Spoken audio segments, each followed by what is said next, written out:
नमस्ते। सोराइसिस नाम सुनते ही हम थोड़ा डर जाते हैं, तो दोस्तों डरने की कोई बात नहीं है। आइए आज जानते हैं कि सोराइसिस क्या है।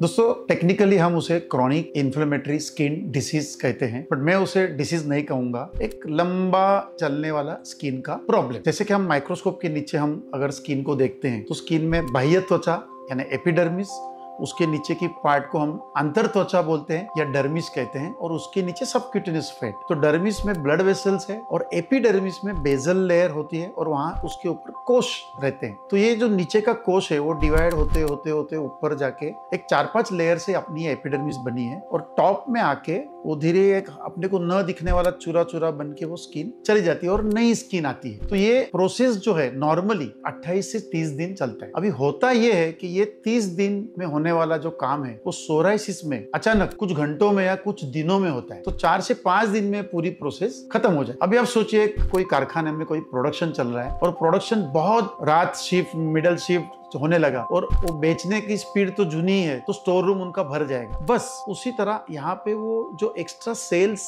जिसको निकलना था वो सब एक के ऊपर एक आके पाइलअप हो जाते हैं, और जिसे हम पपड़ी कहते हैं। तो ये मूल मुद्दा है। तो कैसे दिखेगा? लाल कलर के चट्टे ज्यादा करके एल्बो पे या नी जॉइंट पे, जो कॉमन टाइप है, और उसके ऊपर सोरा मतलब चांदी कलर की पपड़ियां दिखती है। इसे हम शॉर्ट में सोराइसिस कहते हैं। तो ये कोई जंतु या कोई मच्छर काटने से या कोई इन्फेक्शन से या ब्लड में कुछ प्रॉब्लम या खाने पीने में कोई प्रॉब्लम, ऐसा कोई वजह नहीं है। मैं इसे एक कंफ्यूज्ड इम्यूनिटी या डिरेंज्ड इम्यूनिटी कह सकते हैं कि हमारी स्किन कोई एलर्जन को एक्सपोज हो जाती है और उसे लगता है कि ये यहाँ पे हमें फाइट करनी चाहिए। तो हमारे जो ब्लड वेसल्स है डर्मिस में वो डायलेट होते हैं, मतलब फूक जाते हैं, और सफेद सेल्स यानी अपने सोल्जर्स वहां पे ज्यादा संख्या में आते हैं और स्किन एक वार मोड में चली जाती है, एक युद्ध। और वो फिर जैसे मशीन गन में से गोलियां छूटती है वहां वैसे केमिकल झरने लगते हैं, और ये जो मैंने बताया वो कोश फटाफट डिवाइड होके वो पूरा प्रोसेस फास्ट होने लगता है और सोराइसिस के चट्टे जन्म लेते हैं। तो फिर आप पूछेंगे कि किस टाइप्स की सोराइसिस है? तो कॉमन जो 60 से 70% लोगों में दिखा जाता है उसे हम प्लाक सोराइसिस कहते हैं। एल्बो या नी जॉइंट्स पे चट्टे आएंगे। दूसरा एक प्रकार है जिसे हम कहते हैं गटेट सोराइसिस। गटेट का मतलब है रेन ड्रॉप। तो छोटे गोल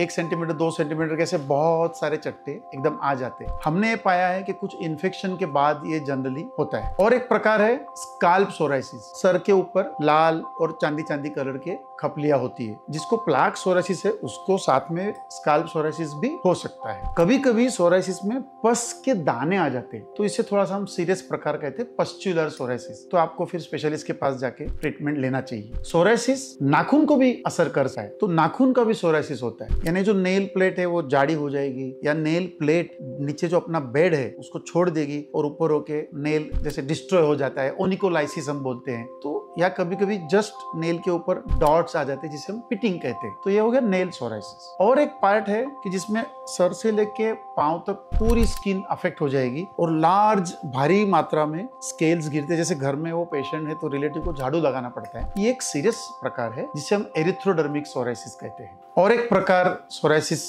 का है जिसे हम जहां पे जॉइंट्स अफेक्ट हो जाते हैं स्किन के साथ, वो हो सकता है, या कभी कभी स्किन पे बहुत कम चट्टे होंगे और अपने जो स्मॉल जॉइंट्स है उसको वो अफेक्ट करता है, जिसे हम सोराइटिक अर्थराइटिस कहते हैं। और फिर उसकी ट्रीटमेंट आपको डर्मेटोलॉजिस्ट से लेनी है। बट ये भी तकरीबन सोराइसिस के 100 पेशेंट में से 5% लोगों में ही जॉइंट्स अफेक्ट होते हैं। तो ये कुछ अलग अलग टाइप्स है। मैं आपको इसमें संदेश ये देना चाहता हूँ कि अगर आपको बाय चांस डॉक्टर ने सोराइसिस बोला भी है तो हम फटाक से गूगल पे या वहां जाके अगर पिक्चर्स वगैरह देखेंगे तो ऐसा जरूरी नहीं है, क्योंकि ये 60 to 70% लोगों में प्लाक सोराइसिस होता है। बाकी कुछ लोगों में सिर्फ स्काल्प या सिर्फ नेल ऐसा होता है। तो एरिथ्रोडर्मिक जो मैंने बताया वो बहुत कम लोगों में होता है। तो हम सारे पिक्चर्स देख के डर जाते हो, जरूरी नहीं। ओवरऑल अगर हम देखें तो पॉपुलेशन के 1 to 2% लोगों में ही सोराइसिस होता है। अभी सोराइसिस को ट्रीट कैसे करें, लेकिन उसके पहले मैं बताना चाहूंगा कि सोराइसिस में 75% लोगों में विंटर में वो बढ़ता है और समर में ऑलमोस्ट कम हो जाता है, कभी कभी पूरा भी क्लियर हो जाता है। बट ये जरूरी नहीं है। 25% लोगों में हमने रिवर्स भी पाया है कि विंटर में अच्छा हो जाता है और समर में बढ़ता है। तो ऐसा कोई कानून नहीं। एक ही इंसान में सोराइसिस एक ऐसा प्रॉब्लम है कि पूरे साल भर में उसको अप्स एंड डाउन्स आएगा। कभी चट्टे बढ़ जाएंगे, ऊपर की पेपड़ियां गिरेगी, और कभी कभी 6-7 महीने ऐसा आएगा जैसे उसको सोराइसिस है ही नहीं। तो ये मैं हमेशा मेरे पेशेंट्स को बोलता हूँ कि आप सोराइसिस को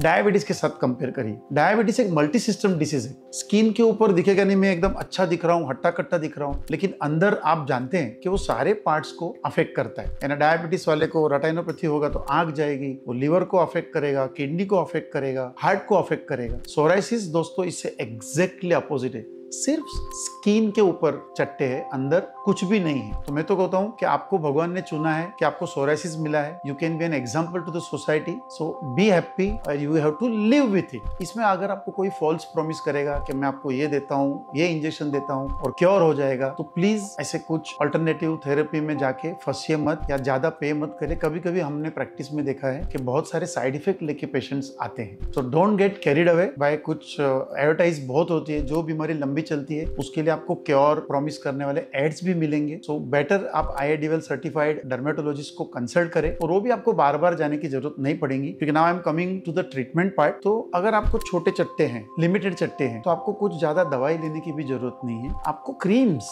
अच्छे से लगाना है। मॉर्निंग में जनरली हम लोग मॉइस्चराइजर देते हैं और रात को स्टेरॉइड और सैलिसिलिक एसिड कॉम्बिनेशन देते हैं। अभी समझो मुझे यहाँ पे चट्टा है, तो 1 फिंगर टिप यूनिट लेके मुझे देखो अच्छे से टिल इट गोज इनसाइड और इट बिकम्स इनविजिबल। इस तरह अगर मैं मलम दिन में 2 या कभी 3 बार लगाता हूँ दोस्तों, यकीन करिए मैंने 1 वीक 10 डेज में पूरा पैच आपका क्लियर हो जाएगा। और अगर ये भी नहीं होता है तो there is one more method we call under occlusion, कि आप लगा के उसके ऊपर कुछ एक पेपर नेक जैसा रख के थोड़ा प्रेशर दे दीजिए रात भर, तो भी वो चट्टा जैसे कि डिसॉल्व हो जाएगा। तो लोकल ट्रीटमेंट से आप बहुत सारा कर सकते हो। और जब आपका बढ़ जाता है तो आपको फिर एक्सपर्ट्स डर्मेटोलॉजिस्ट के पास जाके ट्रीटमेंट लेनी पड़ेगी। उसमें भी कभी एंटीबायोटिक्स देते हैं, एंटीहिस्टामिनिक्स देते हैं, स्टीरॉइड की गोलियां जनरली नहीं देते हैं। हम पहले ही डर जाते हैं कि डॉक्टर स्टीरॉइड मत दो, स्टीरॉइड मत दो, ऐसा पेशेंट मुझे पहले ही बोलते हैं। और जैसे मैंने बताया एरिथ्रोडर्मिक सोराइसिस या पस्चुलर सोराइसिस, तो फिर आपका डर्मेटोलॉजिस्ट है कि वो मिथोट्रिक्सेट, यूईबी थेरेपी, अभी बायोलॉजिक्स आए हैं, वो राइट टाइम पे he is the right person, वो डिसाइड करेगा। आप खुद वो डिसीजन न ले, लेकिन वो टेम्पररी फेज रहेगा, वापस आप लोकल ट्रीटमेंट पे आ सकते हैं। वापस मैं डायबिटीज पे आऊंगा। डायबिटीज में ऐसा ऊपर नीचे नहीं होता है कि 6 महीने के लिए डायबिटीज चला गया फिर वापस आया, जबकि आपको सोराइसिस में भगवान ने ये चॉइस भी दिया है कि वो ऊपर नीचे होता है। जब आपको प्लैक्स बढ़ेंगे तब आपको ट्रीटमेंट करना है। सो टेंशन नहीं लेना है, क्योंकि एंजाइटी टेंशन से बल्कि सोराइसिस हमने बढ़ते हुए देखा है। अभी जैसे मैंने बताया स्काल्प सोराइसिस, तो आपके घर पे जो फैमिली मेंबर्स शैम्पू यूज कर रहे हैं वो शैम्पू आपको ज्यादा करके काम नहीं करेंगे। कोल टार, अपना जो रोड बनाने के लिए जो डामर है, वो डामर का जो बाई प्रोडक्ट टार, वो सोराइसिस में बहुत यूजफुल है। और टार प्रिपरेशन वाले कुछ शैम्पूज है जिसे अभी काफी प्यूरिफाई किया गया है, तो वो आपको लगाना है। जब आपके फेफड़े बढ़ जाते हैं, स्काल्प के अंदर जाना चाहिए, उसको 2-4 मिनट रहने दीजिए, फिर वॉश, फिर एक दूसरा कोई कंपनी का कंडीशनर लेके बालों को लगाइए, वापस 4-5 मिनट वेट करें और वापस वॉश। ऐसा आपको हफ्ते में 3 बार, अगर बहुत बढ़ जाता है विंटर में तो डेली आपको वॉश करना है, लेकिन आपको टार बेस्ड शैम्पू की जरूरत पड़ेगी। तो कुल मिला के हमको इसके साथ रहना है और जैसे कि डेली उसका हमें ट्रीटमेंट करना है, केयर लेना है, डर नहीं जाना है। दोस्तों, अगर आपको सोराइसिस के बारे में और अधिक जानकारी चाहिए या आपके मन में कुछ और सवाल है कि जो मैंने कवर नहीं किया हो, तो फील फ्री कमेंट बॉक्स में डालिए और हम उसका जवाब जरूर देंगे। धन्यवाद।